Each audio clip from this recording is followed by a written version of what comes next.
Accounting. Accounting ये word बहुत ही ज्यादा शॉर्ट एंड कंसाइज है। इसके अंदर इतने वास्ट टॉपिक्स हैं, इतने डिटेल्ड टॉपिक्स हैं, जो कि समझने लग जाओ तो एक जिंदगी कम पड़ती है। लेकिन हम इसी जिंदगी में ये सभी टॉपिक समझेंगे और जिंदगी में नहीं, हम बहुत ही शॉर्ट टाइम में समझेंगे। अकाउंटिंग के अंदर सबसे पहले मैं आपको ट्रेडिशनल वे में पढ़ाना बंद कर रहा हूं। मैं अब से आपको सिर्फ और सिर्फ सिंपलेस्ट वे में समझाने की कोशिश करूंगा, जिससे कि आप अपनी रियल लाइफ से उस टॉपिक को रिलेट कर पाए। अगर आप उस टॉपिक को अपनी रियल लाइफ में रिलेट नहीं कर पा रहे हैं तो ये मेरी कमजोरी है कि मैं आपको समझा नहीं पा रहा हूं। तो आइए हम शुरू कर रहे हैं एक टॉपिक जो कि बहुत ही कॉमन है अकाउंटिंग वर्ल्ड में। बैलेंस शीट से मैं स्टार्ट करने जा रहा हूं। बैलेंस शीट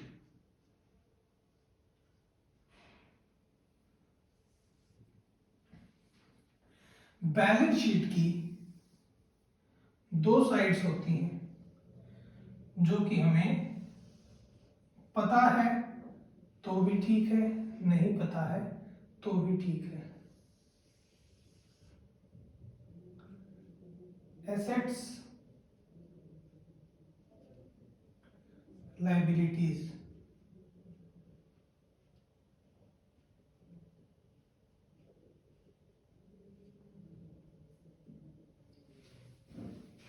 सबसे पहले इन दोनों साइड्स में मैं एक एक आइटम डालता हूं, जिससे कि फिर मैं आगे एक्सप्लेन करना शुरू कर पाऊंगा। बिजनेस स्टार्ट करने से पहले एक आइडिया आता है। उस आइडिया को कन्वर्ट करने के लिए रियलिटी में एक चीज चाहिए होती है, वो है पहला कदम। और जनरली वो पहला कदम होता है पैसा। तो वो पैसा बिजनेस के अंदर डालना पड़ता है, उसके बाद ही आगे की चीजें शुरू होती है। तो सबसे पहले मैंने अपने बिजनेस के अंदर डाला पैसा। ये मेरा पैसा है, मैं बिजनेस के अंदर डाल रहा हूं एज ए कैपिटल।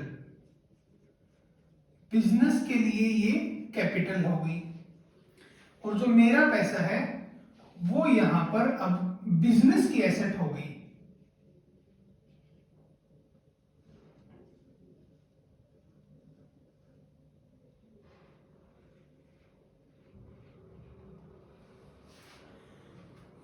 अब जो मेरा पैसा है वो बिजनेस के लिए एसेट हो गई, साथ ही साथ बिजनेस के लिए वो लायबिलिटी भी हो गई। अब ये चीज मैं आपको बताने की कोशिश करता हूं। कैपिटल को लायबिलिटी क्यों कहा जाता है? वो लायबिलिटी मेरी लायबिलिटी नहीं है, प्रोप्राइटर की लायबिलिटी नहीं है, वो प्रोप्राइटर के बिजनेस की लायबिलिटी है। यानी मैंने 1,00,000 रुपए उस बिजनेस में डाला है, तो वो 1,00,000 रुपए मेरा बिजनेस अब एक सेपरेट आदमी बोलूंगा मैं उसको, सेपरेट इंसान है। उस इंसान के लिए वो एक लायबिलिटी है, यानी मैंने उसको उधार दिया है एज ए कैपिटल। उस बिजनेस पर्सन को मैंने पैसा उधार दिया है, तो उसके पास वो पैसा भी रखा हुआ है और मेरे तरफ उसकी एक जवाबदेही है, जिसे कि कैपिटल यानी लायबिलिटी कहा जाता है। अब बात शुरू होती है कैश से। ये तो लायबिलिटी एज इट इज दिखाने के लिए लायबिलिटी खड़ी है। इसके अलावा हम सिंपल टर्म्स में समझने की कोशिश करते हैं कि एसेट और लायबिलिटी क्या होती है। एसेट, हर वो चीज एसेट है जिसकी वजह से आपके पास पैसा आने वाला है या आ सकता है या वो खुद ही पैसा है। जैसे कि कोई बिल्डिंग है, वो बिल्डिंग मेरे लिए एसेट कब होगी? जब वो मेरी बिल्डिंग है और उसका मैं किराया अर्न करता हूं। लेकिन वही बिल्डिंग मेरे लिए एक लायबिलिटी भी बन सकती है अगर मैं उसका किराया पे कर रहा हूं। लेकिन उसे हम लायबिलिटी के तौर पर ट्रीट करेंगे, लेकिन उसे, उस किराए को हम एज ए खर्चा शो करते हैं अपने बिजनेस में। जैसे जैसे हम आगे बढ़ेंगे, ये छोटी छोटी टर्म्स का डिटेल्ड मीनिंग मैं आपके साथ शेयर करने जा रहा हूं और आपको समझाने की पूरी पूरी कोशिश करूंगा।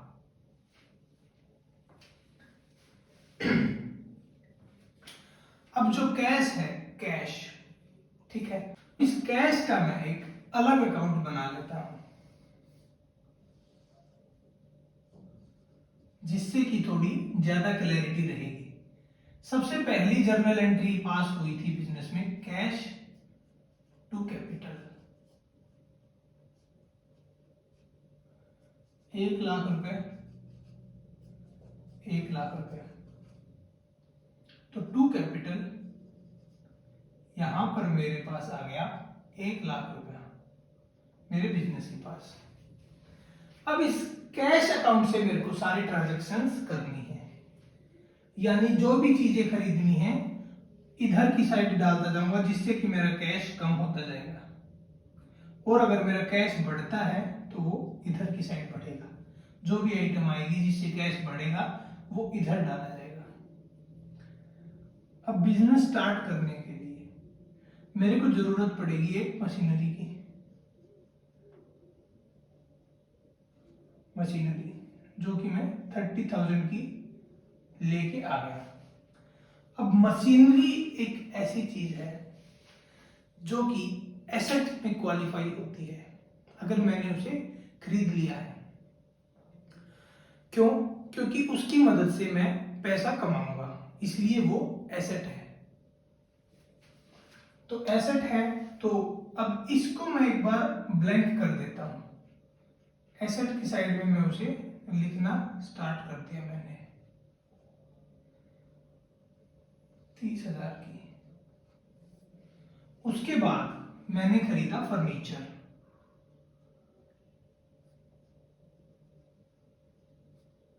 ₹20,000 का फर्नीचर। फर्नीचर भी सेम। अब डायरेक्टली मैं फर्नीचर बेच के पैसा नहीं खरीदने वाला हूं। अगर मैं ऐसा करता हूं तो फर्नीचर मेरे लिए एसेट नहीं होगा, वो मेरे लिए एज ए स्टॉक की तरह ट्रीट होगा। ऑल्दो वो भी एसेट होगा पर वो फिक्स्ड एसेट नहीं होगा। अब यहां पर ये दोनों आइटम्स हैं हमारी फिक्स्ड एसेट, जिसे कि मैंने 1 साल या उससे ज्यादा समय के लिए खरीदा है। मतलब मैं उसे आने वाले 1 साल में नहीं बेचने वाला हूं, या उसका नेचर ऐसा है कि उसे आने वाले कई सालों तक यूज किया जाएगा, तो उसे फिक्स्ड एसेट कहा जाता है। और अगर उसे कुछ शॉर्ट टर्म के लिए खरीदा गया है जो कि मैं बेच देने वाला हूं आने वाले समय में, तो वो मेरे लिए करंट एसेट के तौर पर रखा जाएगा बुक्स ऑफ अकाउंट्स में।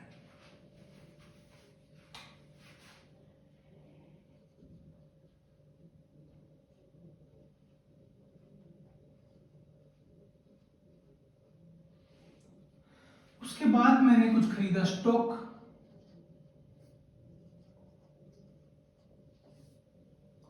तो स्टॉक भी मेरा एसेट हो गया।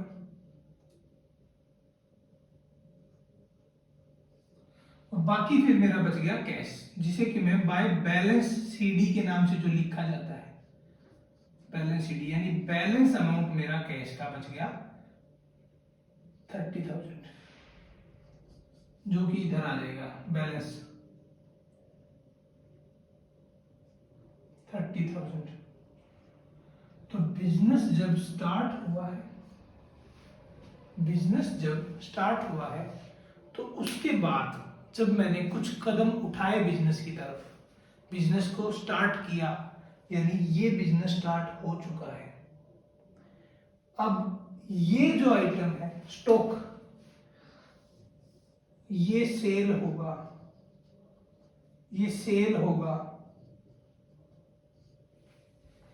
इसमें से जो बचेगा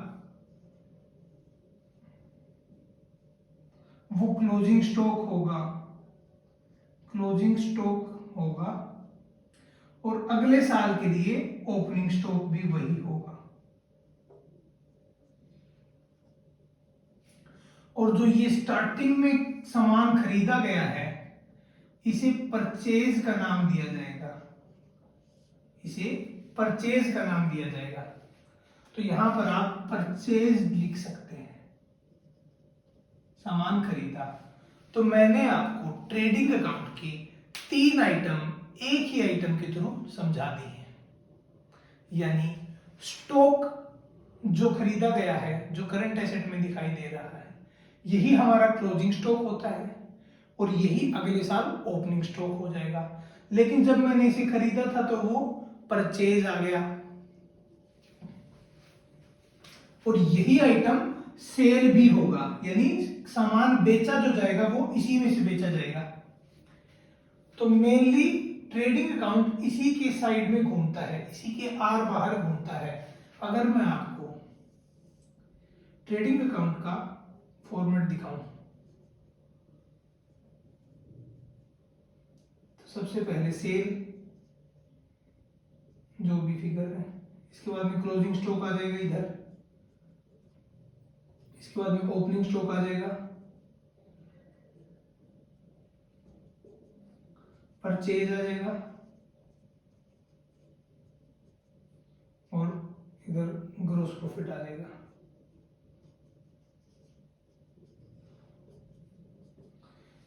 तो यानी कि जो ट्रेडिंग अकाउंट होता है वो सिर्फ और सिर्फ स्टॉक से रिलेटेड होता है। स्टॉक को बेचा जाता है, स्टॉक को रखा जाता है, स्टॉक को अगले साल ओपनिंग स्टॉक बोला जाता है, स्टॉक को खरीदा जाता है और उसमें से ही जो भी बच गया हमारा प्रॉफिट, यानी ज्यादा का बेचा कम में खरीदा, जो बच गया वो हो गया हमारा ग्रॉस प्रॉफिट। ये ट्रेडिंग अकाउंट की हकीकत है। आप इसे अलग अलग आइटम्स के थ्रू जानते हैं, जैसे परचेज आप कुछ अलग समझते हैं, सेल कुछ अलग समझते हैं, लेकिन ये पूरा का पूरा स्टॉक से डील करता है, स्टॉक से रिलेटेड है ये पूरा का पूरा आइटम। ट्रेडिंग अकाउंट स्टॉक से रिलेटेड, हर एक बात इसकी स्टॉक से रिलेटेड है। और जो प्रॉफिट एंड लॉस अकाउंट होता है